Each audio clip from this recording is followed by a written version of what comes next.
Hey everyone, this is Greg. I don't have a cameraman available to me at the moment, so you'll have to see me walk to the chair and back to turn the video on and off. But anyway, I just had a few things to say about some things that happened a few weeks ago on the discussion board. I like to revisit things and kind of circle back to ideas to remind you of where we've been and what we've done, and then also to try to apply it moving forward. So this week we'll be stepping into talking about racism, especially as it relates to refugees and how it relates to ideas of privilege and disadvantage. So I wanted to kind of go back to the idea of education, because part of our education has been to be socialized, and we're socialized about race in certain ways. So let's take a step back a little bit into Menand and Freire, and I just wanted to point out a few items in that discussion board, and then also to give kudos to a few people who I thought did a particularly good job or raised some interesting questions. Overall, I thought it was pretty high quality stuff for the most part, so you did a nice job. First of all, one thing to watch out for is to spell authors' names right. I don't know why, but whenever I do the thing with Menand, it comes out in people's writings as Menard or Mendand or Menad. Just make sure that you're spelling that stuff right. Seems like everybody gets Freire right though, so I don't know exactly why that happens. Try to think of our discussion forum as we move forward as a place to be heard. Since this is an online class, we don't get the opportunity to actually speak directly to each other. But think of possibilities for maybe even adding video clips or audio clips to your posts that might bring out your personality a little bit more, just as I'm doing right now with this video, right? You get to see me in action responding directly to stuff that you've written. Someone mentioned, or a lot of people mentioned actually, that honesty is a big part of good discussions online, and so I think that that's a really good point, and it's really good to try to really listen. And listening in this class means reading what other people have to say, right? And trying to deflate your own ego to a point where you're not getting defensive about what's being said. So with that, I'm going to point out some misinterpretations a little bit of some people's ideas of Menand's three theories. One was that many people thought that theory 3 coincided most with Freire. And I can see this as like a practical use of education, right? You're getting specific training to try to do a job, but it doesn't reflect the important concepts of enlightenment and empowerment, and our basic vocation of humanization and being more human, being more fully human, not just workers. Theory 3 tends to focus mostly on the idea that our purpose in life is to work and to be productive. And while I think that working and being productive is extremely important to our own humanity, it's ultimately that humanity that is the most important.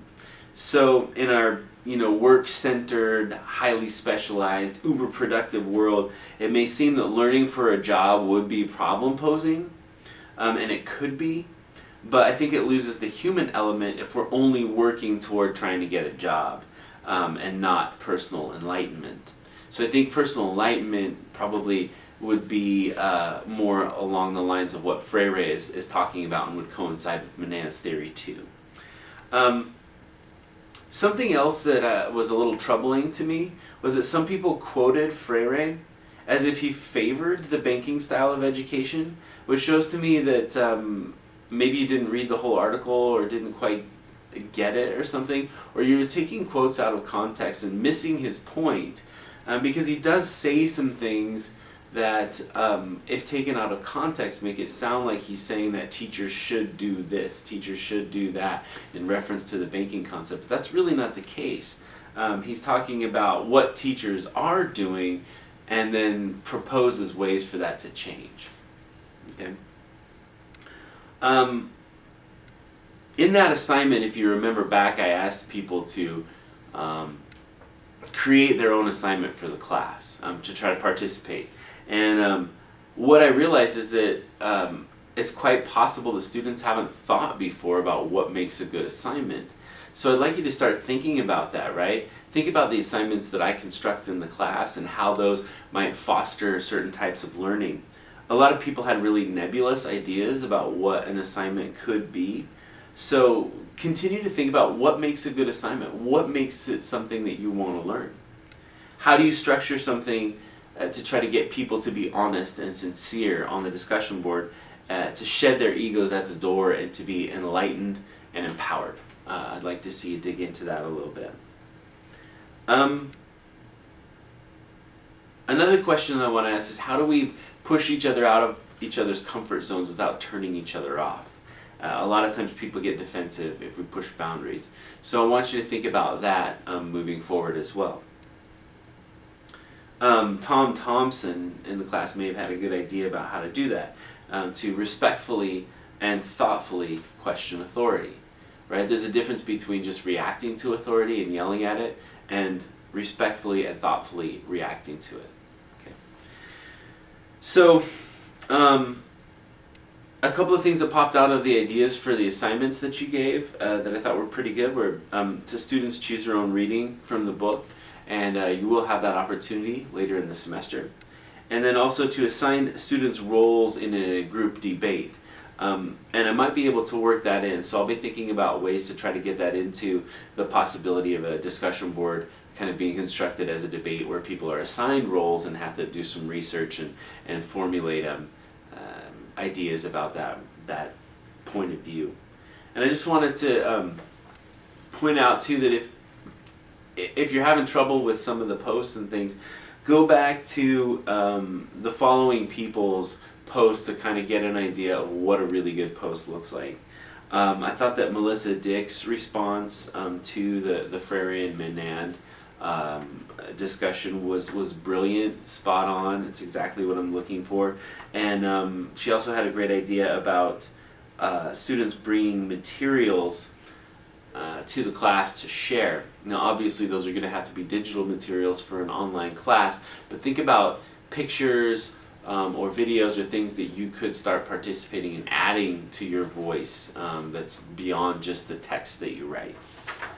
Hannah Green mentioned something about a teacher in a past online class that he missed feedback and had absent involvement in the class conversation on the discussion board, and that caused a sense of doubt that, as she said it, prohibits transcendence in learning. And so I'm trying to be a little more present than that as a teacher, and so I agree completely with Hannah on that idea. And then think about how we can make our discussions more authentic. Something else to consider too is her idea of the intellectual ecosystem, right? We're all kind of feeding off each other, and the more that we put out there and the more that we expose ourselves, I think the healthier we'll all be. Megan Jones made a great point about taking part in education in order to be more effective at living, right? Maybe that's the purpose of our education, is to try to be more effective at living, not just working.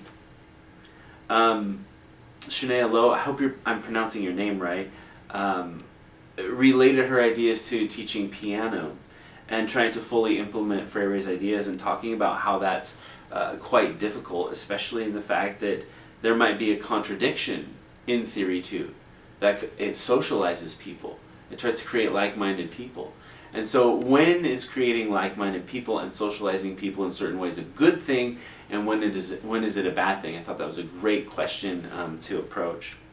And then Charlotte Wells said some interesting stuff too. You had a good example of a high school chemistry class being banking while the lab portion was problem posing. So maybe overall the class as a whole was more problem posing because it did have that lab aspect. And then the last thing that Charlotte said was, now I'm stepping out of that zone and following Menand's third theory by reaching for the degree I have dreamed about for most of my life, as well as taking hands-on courses that interest me. And I'd like to take it back. I think that's actually theory 2, but theory 2, if you participate in it, and that enlightenment and that empowerment and taking control of your education, that can lead to success in your job. but it's focusing more on what you're interested in first and what could be enlightening and empowering. All right, so that's all I have to say, and that's just a little review of some things that we've done, and you'll get more videos like this over the course of the semester as I get to read more of your stuff and react to it. That's all.